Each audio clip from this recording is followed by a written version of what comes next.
And we have a guest here with us today. His name is Eutelsat Ogumola. Yes. Welcome to the show. Thank you. Eutelsat. Thank you for having me. Yes. What is the digital age? 30 years ago, the world changed. You know, we moved from doing things manually and from, industrial revolution to technology. But at that time, technology was just a mild, innovation. But things have changed, really, We've moved from the use of technology for communication to the use of technology for disruption. Now, I want this question to take a progressive approach. Now, let's know, what should students learn in school? What should they study in school? But let's start from children, because that's from being a child, primary school to secondary school. So what should they learn while in school? Yes? I like when we think about education from the childhood and early age. That's not my forte, but I'm more focused on the tertiary learning and tertiary education. But what we have seen over time is that there are components of things that technology cannot do. There are things that technology will never be able to do. Emotions, love, care, passion. That's the things we need to focus more on at the primary level. Let's take a step back from the technology itself. Let's equip children to think faster, to think better. Let's get children to be authoritative, to be tough, children to be loving, to be caring.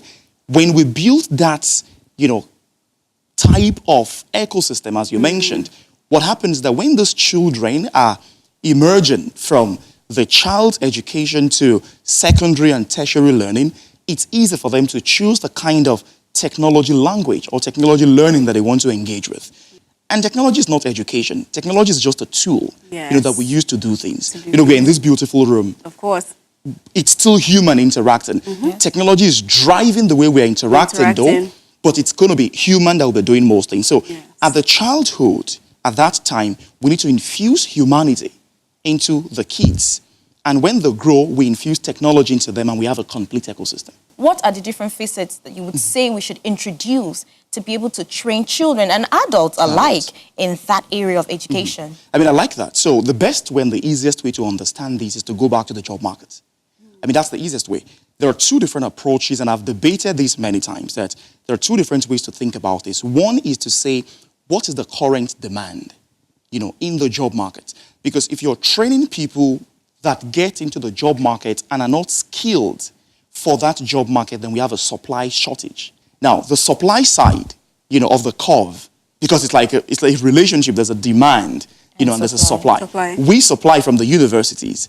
The job market demands. So the easiest way to revamp whatever we are doing at the demand side is to ask, at the supply side, is to ask the demand, what do you need? What are the skills that you need? What type of skills are you looking for in terms of digital skills and in terms of non-digital skills? And we have done this research. We have a report that is going to be released in the next few months, sponsored by one of the biggest multinationals, because the firms are hungry. They're saying the supply side are not doing their job. So they conducted the research. And they're asking for some certain type of skills. One, agility is a skill. They want young people that can really collaborate. We have so many smart people in Nigeria, but we have just a few smart people that can collaborate and work together as a team. Okay, let's just take a pause there. We have Sheila. Hello, Sheila. Hi, good morning, Dupe. Good morning, Fawn. You're welcome to the show. Morning, Sheila. Okay, don't you think it is the government's role to, revolutionize the whole thing and change the entire curriculum? I just want to know that. In a saner society, the government will take the leadership. And, because the government is huge, the government is big. You can't fight the government. If the government decides today that they want to revolutionize the entire educational system, boom, it happens.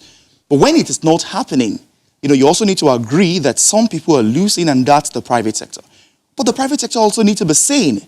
Private sector also needs to come and say, I'm losing. If the government is not waking up, there are interventions that the private sector can drive. Let me give you an example. A very big firm that is solely dependent on the flow of computer scientists, and the government is not doing it. Let's say Microsoft needs, apologies for mentioning a brand. Of course. It is a very popular brand, right? If Microsoft needs 1,000 tech guys in Nigeria, if the government is not intervening, Microsoft can build a learning system. Wouldn't that be better than cheap talents from outside the country? And we have seen that happen. Because now in Nigeria, there are so many firms, that are run by young people that are developing learning programs. one of them has raised almost $100 million, right in Nigeria, just in Ilukbeju right there. So there are very small things the private sector can do. You can decide to say every Friday, we're going to go to primary schools and train the kids on how to love each other. I mean, what does that take away from you? Nothing. And you can build a partnership with that primary school and say, we're going to have a partnership with you. Every kid that graduates from your school, we fund them to the university level, and you can influence those kids to study the courses that you like. Because we're all influenced, right? I mean, I wanted to be a doctor because some people influenced me. They told me that doctors are richer, right? And they brought many doctors to my school. So you can influence the kids. Yes. I mean, you can influence them and say, oh, there are opportunities in the tech industry. And when that happens, the kids leave the secondary school, you fund the best one among them. They leave to the university, you fund the best one among them, and you provide them with jobs. And this is happening in more developed, saner countries because, to be honest, I mean, in Edinburgh, Scotland, we're not the first people to experience the same thing. In Scotland, they had a shortage of skill, and the private sector drove it. They started to collaborate with primary schools, secondary schools, and universities. I have a question for you right there. Bringing in companies to influence the children's decisions and desires of who they want to be or grow, what they want to grow to learn and practice in the future, isn't that manipulative in some way? Isn't that you coming in to find a way to induce the children's young minds by what they see and what you tell them to finally grow up or want to grow up to be what you want them to be? Isn't that manipulative in some way? So the word manipulation would not be the right word. The word educating would be the right word. If you buy the right toys for the kids, you can see those that are very interested in technology among them. If you involve the kids in interacting with technology and you put a robot just 10 minutes away from a kid and you see the kid run 10 minutes to go meet the robot, the kid probably loves it. So we need to be very intentional about the kind of country that we want to build. What other facets of education do you think we should look into? Because, I mean, you go to other countries and, like you said, media practitioners, people, we looked at a video on scavengers today. Things like that could be developed into proper careers. And then, so what other pockets of education do you think we should look into to develop the system? Correct. So education primarily is always divided into three. I mean, if you talk to anyone who is like an expert in learning, will tell you about the people that provide the learning, the processes and the pedagogy. Those are the three. Technology is just a very small subcomponent. We need to first revamp the people. And I would also say that it's simple. If you want to change the way computer science is taught in University of Lagos, invite all the professors of computer science and let them meet you in Microsoft. It's simple. I mean, organize summit, learning programs for them. Let us fund them to do researches that are. We need to be intentional about the kind of research that they do. So a professor is not just doing a research that is disconnected from the demand. So companies need to come to the universities and tell the professors, can you conduct a research on X, Y, Z? We will fund you. But if you're not doing that, you will pay your dues. And that's the honest truth. I mean, the private sector would really pay their dues because I am in the space and I know the quality of young people that graduate from the university. People that are smart, but we're not taught well. But let us just bring down to some extent and say, what are the top 30 skills that young people need to learn when they graduate? Top 30, top 20, top 10. We can't do the top 500 like Oxford University, like the Harvard, but we can do top 30. I was saying that every young person that graduates should learn a bit of data science. You can learn data science in 2 weeks. But let us start with very simple policy change and policy alteration.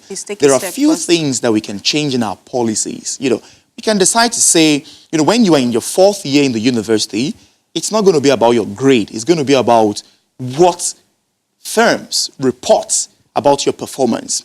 That's a big changer.